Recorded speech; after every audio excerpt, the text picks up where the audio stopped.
শুনতে পাচ্ছ সবাই? তোমাদের দাবি, আপনাদের সবার দাবি এখানে কাগজের ভিতরে লিখে আপনাদের সবার সামনে পাঠ করা হয়েছিল। এই কাগজটা আমার কাছে এবং আপনাদের এর কাছে, জেনারেল ম্যানেজারের কাছে আমি দাবিগুলো উত্থাপন করছি। ঠিক আছে, আপনাদের দাবি দেওয়াগুলো মেনে নেওয়া হবে এবং এই দাবিগুলোর বিষয়ে আপনাদেরকে আশ্বস্ত করার জন্য জিএম এখানে নিজে চলে এসছেন। ঠিক আছে, জিএম এখানে নিজে চলে এসছেন, তিনি আপনাদের উদ্দেশ্যে বলবেন এবং আপনাদেরকে আশ্বস্ত করবেন। ঠিক আছে, ঠিক আছে। সবাই ভালো আছেন? জি ভালো, থ্যাংক ইউ। আমি টেক্সাস থেকে আপনাদেরকে এইখানটায় বসে আমাদের সাথে আলোচনার জন্য ওয়েট করতেছেন। এইটাতে আমি প্রথমে আপনাদেরকে অনেক অনেক ধন্যবাদ জানাচ্ছি যে আপনারা শান্তিপূর্ণভাবে আপনাদের যে ছোট ছোট দাবিগুলি আছে আমাদের কাছে দিতে চেষ্টা করছেন। অনেক অনেক ধন্যবাদ। আপনাদের দাবিগুলি কিন্তু ইতিমধ্যেই হবিগঞ্জে আপনারা শুনছেন, তাই না? এই 30টা, আপনারা তো মাত্র 9টা দাবির কথা বলেছেন না? এই 9টার সাথে আরো 21টা আছে। 30টা দাবি আমার কাছে রাতে 1:30টার সময় ওখানকার যে দাবিগুলি অফিসিয়ালি একেবারে সার্কুলেট করা হয়েছে। প্রাণ এমডি আরএফএল এমডি দুইজনই আমার কাছে পাঠিয়ে দিয়েছে একই জিনিস। আপনারা আপনাদের কাজে চলে যান। আপনাদের প্রত্যেকটা দাবি 9টা না, শুধু 30টা দাবি ইন রাইটিং আমার কাছে আছে। যদি দেখতে চান এখনই দেখতে পারেন, দেখতে যদি চান। আর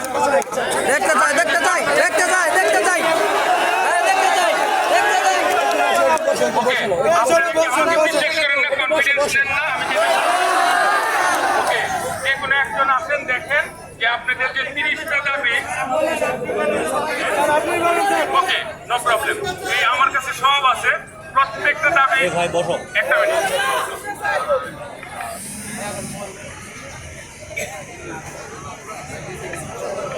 আপনারা যে বেতনের কথা বলেছেন, 1 নম্বরে 12,500 টাকা বেতন, এটা মেনে নেওয়া হয়েছে। তারপরে 12 মাস নাইট বোনাস যেটা, এইটার ব্যাপারে শ্রম আইন অনুযায়ী নাইট ভাতা প্রদান করা হবে। আইনে উল্লেখ না থাকলে আমরা সারা বছর হাজিরা বোনাস দেই না? আমরা দেব এবং কন্টিনিউ করব।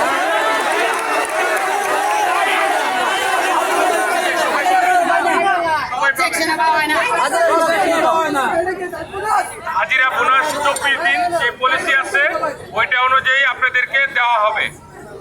কর্মরত অবস্থায় কেউ আহত হইলে তাদের চিকিৎসা আমরা করি এবং সবসময় করব। এবং যেটা আল্লাহ না করুক কেউ যদি মৃত্যুবরণ করে, ওইটাও যে আমাদের যে পলিসি আছে ওই অনুযায়ী প্রত্যেককে ইনস্ট্যান্টলি 24 ঘন্টার মধ্যে দিয়ে দেওয়া হয় এবং এটা আগে থেকে দেওয়া হয়।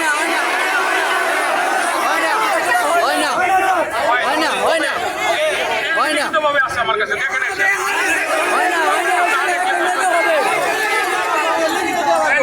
দেখেন লিখিত, তো এই জন্য তো বললাম, হয় দেখেন নাহলে আমার পড়াটা শুনেন। ভাই স্যার যা বলতেছে একটু শুনেন, স্যার যা বলতেছে সবকিছু আছে, শুনেন আগে।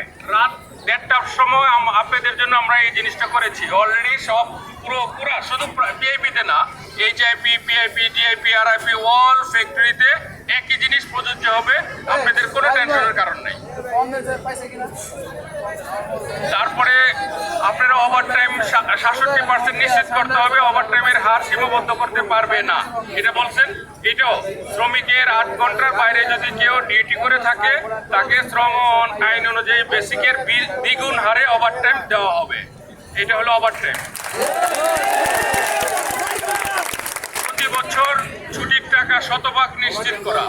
বাৎসরিক অর্জিত ছুটি বুক না করলে ছুটির টাকা শ্রম আইন অনুযায়ী 50% নগদ পাবেন আর 50% আবার অ্যাভেল করতে পারবেন, যেটা অলরেডি আমাদের আছে।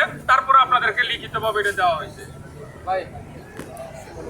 পুরাতন শ্রমিকের বেতন বেশি হলে তাকে পদত্যাগ করতে বাধ্য করা যাবে না। এখানে বলা হয়েছে শ্রম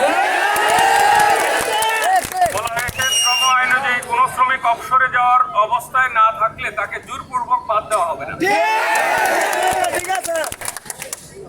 নতুন শ্রমিকের প্রতি কাজের চাপ প্রয়োগ করা যাবে না।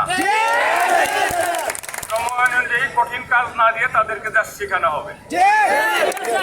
বেতন বাড়ানোর সাথে সাথে খাবারের দাম বাড়ানো যাবে না, এটা কখনো হয় না এবং এটা করাও হবে না। না, হবে না, হবে না। এখানে লিখিতভাবে আছে যে বেতনের সাথে এটার কোনো সম্পর্ক নাই। এখন যেরকম দাম, আপনারা 15 দিন আগে একটা চিঠি পেয়েছেন না আমার, যে সবার খাবারের দাম আগের জায়গায়, প্রাণ আগে যেরকম খাওয়াইতো কম দামে, ওই দামে খাবেন। প্রত্যেকেই পাইছেন চিঠিটা, দেখে নিন আপনাদের জিএম এর কাছ থেকে দেখে নিন। অনেক খাবারের মান যদি কোনো কোথাও খারাপ থাকে, ওখানে স্পেসিফিক যখনই বলেন ওইটাই কিন্তু আপনাদেরকে উন্নত করে দেওয়া হয়। কোথাও কোনো আপনাদের যে কষ্ট হবে এমন কোনো কিছু করা হয় না।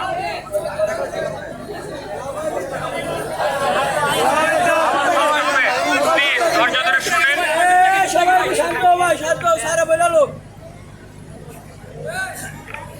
আচ্ছা, আপনাদের জিএম এখানে এসে আপনাদের দাবিগুলো আপনাদেরকে বলতেছে এবং যেগুলো মানা হবে সেগুলো বলতেছে।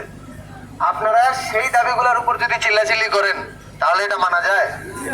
আপনাদের দাবি আমার না, দাবি আপনাদের জিএম না, দাবি আপনাদের দাবিগুলো মানা হইছে, মানা হবে, সেই দাবিগুলো সে খালি পাঠ করে দিতেছে। আপনারা যদি এখানে চিল্লাচিল্লি করেন বা বিশৃঙ্খলা করেন তাহলে আমরা কোথায় যাব বলেন? আপনাদের এই দাবিগুলো মানা হবে বলে আপনাদের এখানে এগুলো পাঠ করে শোনানো হচ্ছে। কথা সঠিক? কথা একমত?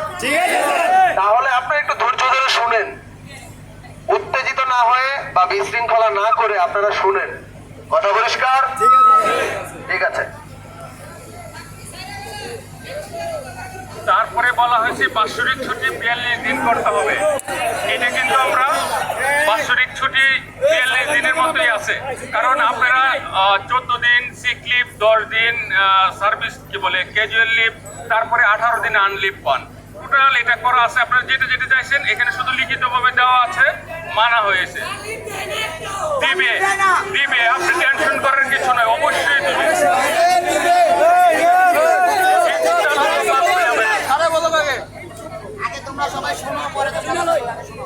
পিসমিল বন্ধ করতে হবে। এটাও বলা হয়েছে যে শ্রমিক প্রতিনিধি ও মালিক পক্ষ না চাইলে কোনো পিসমিল করা হবে না। ঠিক আছে? দ্রব্যমূল্য বৃদ্ধির সাথে স্যালারি বৃদ্ধি করতে হবে। এটাকে বলা হয়েছে দ্রব্যমূল্য বাড়ুক বা না বাড়ুক, শ্রম আইন অনুযায়ী প্রতি বছর 12 মাস কাজ করলে মূল বেসিকের সাথে 5% অবশ্যই বৃদ্ধি করা হবে। আন্দোলনের সাথে জড়িত কোনো শ্রমিককে চাকরি থেকে বাদ দেওয়া যাবে না।